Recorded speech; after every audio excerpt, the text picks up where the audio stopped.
When you think of NASCAR crew chiefs, names like Ray Evernham, Steve Letarte, and Larry McReynolds all come to mind. In the early days of NASCAR, innovators like Smokey Yunick and Junior Johnson were the pioneers of their time. They were known for their innovative strategies and unmatched mechanical knowledge. These legends laid the foundation for future crew chiefs and helped shape the sport into what it is today. As NASCAR grew in popularity, so did the role of the crew chief. Legends like Dale Earnhardt, who worked with Richard Petty, and Jeff Hammond, who teamed up with Darrell Waltrip, became household names. Their strategic minds and ability to adapt to changing race conditions made them invaluable assets to their teams. In recent years, we've seen a new generation of crew chiefs rise to prominence. Chad Knaus, who guided Jimmy Johnson to all the success in his career, and Rodney Childers, who led Kevin Harvick to a championship, are just a few examples of modern-day legends. These crew chiefs have taken the sport to new heights with their data-driven approach and cutting-edge technology, while still using lessons they learned growing up building their own cars at their local short tracks. While some crew chiefs have become legends in their own right, many others have played a crucial role behind the scenes. These unsung heroes have contributed to countless victories and have helped shape the careers of some of the greatest drivers in NASCAR history. But what if I told you that one crew chief in NASCAR history has the reputation for being one of the worst to ever lead a major Cup Series team? Despite being a key piece in the technical department for the premier team in stock car racing for over 20 seasons, the mere mention of his name sends shivers down the spine of many fans. Unfortunately, this man did nothing to earn his reputation besides having the misfortune of being thrust into the role as crew chief for the sport's most popular driver when that driver was at his lowest point. When looking back on his career, you notice that he helped launch the careers of two of the biggest names in NASCAR today. But before we get to that, let's get more in-depth into what a crew chief is. If you're new to following racing or just happen to stumble across this video, let me explain. A crew chief is responsible for the car's setup, the pit crew, getting feedback from the driver, and pit strategy. For a football comparison, the crew chief is like the head coach, the driver is the quarterback, and the pit crew are the offensive linemen. All three have to be in harmony to win, no matter their individual talents. The relationship between a crew chief and their driver is like a marriage. They have to communicate effectively, trust each other, and occasionally argue about who left the toilet seat up. But at the end of the day, they're a team, and they need each other to succeed on the racetrack. Crew chiefs in NASCAR are like the puppet masters of the racing world. They're responsible for making crucial decisions like when to pit, but let's be honest, sometimes it feels like they're just playing a high-stakes game of Simon Says with their drivers. Simon says pit now, Simon says draft behind that car, you get the idea. They also have some incredible superpowers. They can predict the weather better than any meteorologist, and they can magically transform a wrecked race car into a competitive machine in record time. But their most impressive skill? Keeping a straight face when their driver blames them for a bad pit stop. Crew chiefs are vital to a race team's success, no question about it.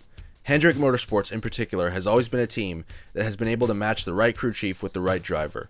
Bringing along Ray Evernham with Jeff Gordon in 1992 sets Rick Hendrick apart from other teams who didn't want to have Evernham be a package deal when they negotiated with the young Gordon back then.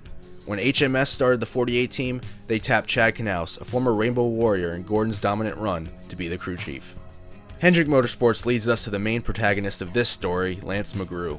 Like many in racing, he got his start with his father on the dirt tracks of Louisiana, and parlayed that interest into a mechanical engineering degree from LSU. After slumming it doing any job asked of him for some Busch Series teams in the 90s, he found his way to Hendrick's Busch team for 1999. After getting to work with Jeff Gordon and Ricky Hendrick in the Busch Series in 2000, McGrew was promoted to crew chief for the younger Hendrick's Craftsman Truck Series entry for 2001. During that season, the pair earned a breakthrough victory at the inaugural race at Kansas, scoring 8 top 5s and 19 top 10s over the season. It was a good performance, and it led to both Ricky and Lance getting promoted back to the Busch Series for 2002.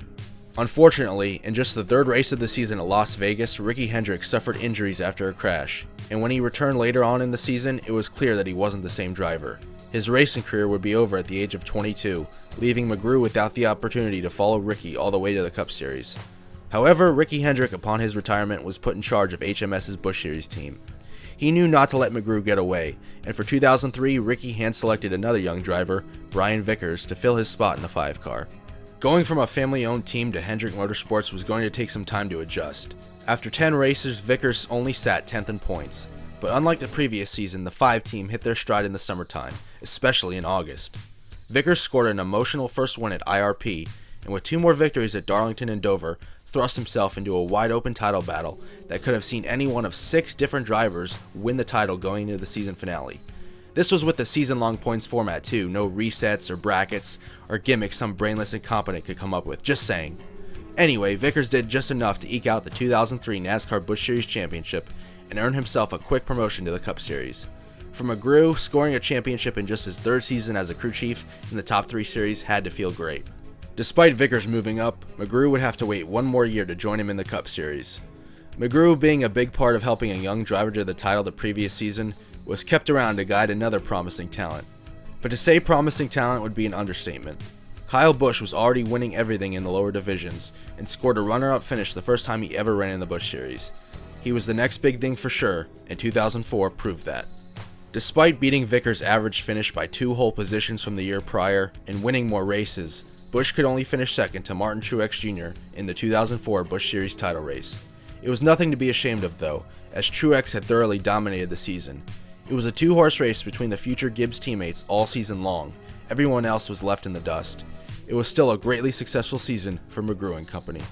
The 2 seasons spearheading the charge for Hendrick in the second tier series earned McGrew a reunion with Vickers in the Cup Series for 2005. The 2 seasons spent as crew chief of the 25 car produced a lot of speed, but only 1 win to show for it in controversial fashion. Still, under McGrew's leadership, the 25 team posted its best points finishes since 2001, and Vickers became a threat to win a lot of races, but could just never seem to close the deal. From the outside, it seems those two had a good working relationship, but with Vickers off to Red Bull for 2007, McGrew's career took an interesting turn. Instead of remaining as crew chief for the incoming Casey Mears, McGrew was put in charge of Hendrick's R&D team for the new car of tomorrow. Only 5 of the first 11 races used the new car, but Busch, Johnson, and Gordon combined to win all 5 of them. Hendrick Motorsports clearly had the upper hand with the new car, and the 2007 season turned into the Jeff and Jimmy show. In addition, he also got back on the pit box when Hendrick trotted out a 5th entry for their next young prospect, Brad Keselowski, in 2008 and 9. In his final race with Keselowski, the part-time Hendrick entry finished 7th in the Southern 500, a great result. But unfortunately around this time, misfortune came for Lance McGrew's career. Dale Earnhardt Jr. had gotten off to a hot start in his much-anticipated move to Hendrick in 2008. He sat as high up as second in the points as late as race 21 of 2008, but by race 13 of 2009, his relationship with his crew chief, his own cousin, Tony Eury Jr., had gotten so bad. In the 2009 Coca-Cola 600, the 88 car literally ran last all day, behind such powerhouse outfits like the Prism Motorsports number 66 and the Nemco Start and Park mobile. A change was desperately needed to save Dale Jr.'s season, and it seemed that McGrew would get things turned around in a hurry. Sadly, that's not what happened. In 23 races, Dale Jr. could only muster 2 top 10s and had an average finish of 23.3. He finished a dreadful 25th in points. For reference, his teammates Jimmy Johnson, Mark Martin, and Jeff Gordon finished 1, 2, 3 in points that season. Despite the lack of turnaround, McGrew was brought back for 2010.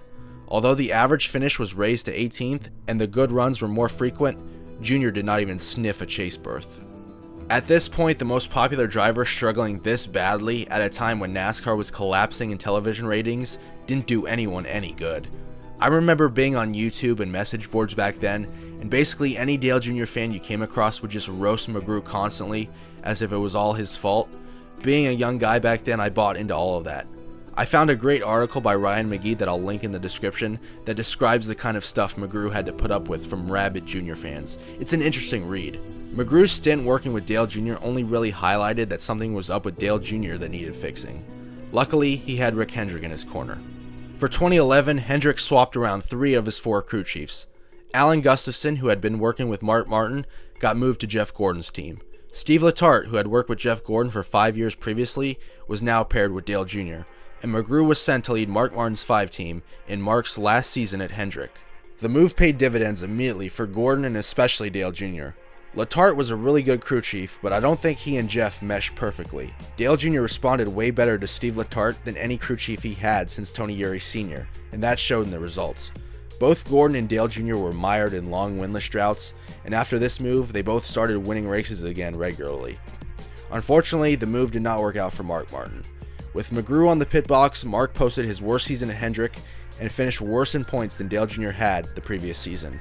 Again, everyone blamed McGrew for a lot of this, and because Mark Martin is a popular guy, the common sentiment was that it was sad for a legend like Mark to be paired with a crew chief like Lance McGrew. But in McGrew's defense, Mark had already started to tail off the season prior with Alan Gustafson. They went from a title contender and 5 wins in 2009 to winless and out of the chase in 2010. I don't think McGrew should really be blamed for the downward trend that he didn't start. Mark was 51 after all, and despite his best efforts to stay in shape, you can't age in reverse. Scaling back to part-time with Michael Waltrip Racing in 2012 jolted some life back into Mark's career. After the 2011 season, the incoming Casey Kane brought along Kenny Francis as his crew chief. Those two had won a good amount of races in the Evernham days, and getting Hendrick equipment would do them wonders. McGrew wouldn't be a Cup Series crew chief again, but Rick Hendrick always has a knack for placing people in areas that play to their strengths. Just like he had done with Brian Vickers, Kyle Busch, and Brad Keselowski, McGrew was now in charge of guiding Chase Elliott through the K&N East Series, and we know now how Chase has turned out. After Elliott graduated up to the National Touring Series, McGrew went back to work for Hendrick's R&D department. Obviously, Rick Hendrick and the rest of the higher-ups of the team saw the immense value McGrew brought to them as an organization, and they kept him in the fold for the rest of his career. I'd be willing to bet that Rick Hendrick knows way more about talented, successful people than a bunch of crazies on the internet do.